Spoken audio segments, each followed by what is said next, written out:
Hello everyone, আজকে আবার নিয়ে চলে এসেছি নিউ আরও একটা মাখার ভিডিও নিয়ে। টমেটো তো আমরা অনেকেই পছন্দ করি, তো আমি ভাবলাম আজকে আমি টমেটো মাখা করব। এটা কিন্তু আমি একটা ভিডিওতে আগে দেখেছিলাম। ভাবলাম কেমন লাগে টেস্ট করে দেখাই যাক। সেই কারণে আমি ফ্রিজ থেকে বের করে নিয়েছি কিছু টমেটো, আর তার মধ্যে থেকে একটা বড় দেখে টমেটো আমি সুন্দর করে গোল গোল করে কেটে নিয়েছি।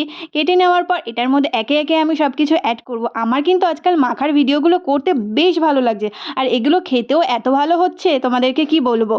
তো সেই কারণে আমি টমেটো নিয়ে বসে গেছি, আর একে একে আমি এর মধ্যে সব কিছু অ্যাড করব। যেমন ফার্স্ট আমি একটা শুকনো লঙ্কা অ্যাড করব, তার মধ্যে অ্যাড করব কিছুটা পরিমাণ লবণ। তারপরে আমি অ্যাড করে দেবো এটার মধ্যে আসল জিনিস তেঁতুলটা। এটার মধ্যে কিছুটা জল নিলাম, পরিমাণ মতো জলটা নিতে হবে। তারপরে তেঁতুলটা ভালো করে মিক্সড করে নিয়ে দানাগুলো বাদ দিয়ে বাকি অংশটা আমি এটার মধ্যে অ্যাড করে দেবো। তারপরে আর কি ভালো করে মিক্সড করে নেব। মিক্সটা একটু সময় ধরে ভালো করে করতে হবে, তাহলে টেস্টটা আরও বেশি ভালো হবে। এর মধ্যে আমি আরও একটা জিনিস অ্যাড করেছি, তোমরা চাইলে অ্যাড করতে পারো, না চাইলে না অ্যাড করো, কোনো ব্যাপার না। আমাদের গাছের লেবু পাতা, যেটা দিলে একটা আলাদা স্মেল আসে, সেই কারণেই আমি এটা অ্যাড করেছি। মাখাটা মোটামুটি কমপ্লিট হয়ে গেছে, আর দেখতে দেখো কতটা সুন্দর হয়েছে। এবার টেস্ট করার পর্ব। তো টেস্ট করে আমার যেটা মনে হলো, এটা খেতে জাস্ট দারুণ। যদি লাঞ্চের পর এটা আমরা খাই, পুরো মুখের স্বাদটা একদমই চেঞ্জ হয়ে যায়। তো তোমরা ট্রাই করতে পারো, আমার তো ভীষণ ভালো লেগেছে। তো চলো টাটা।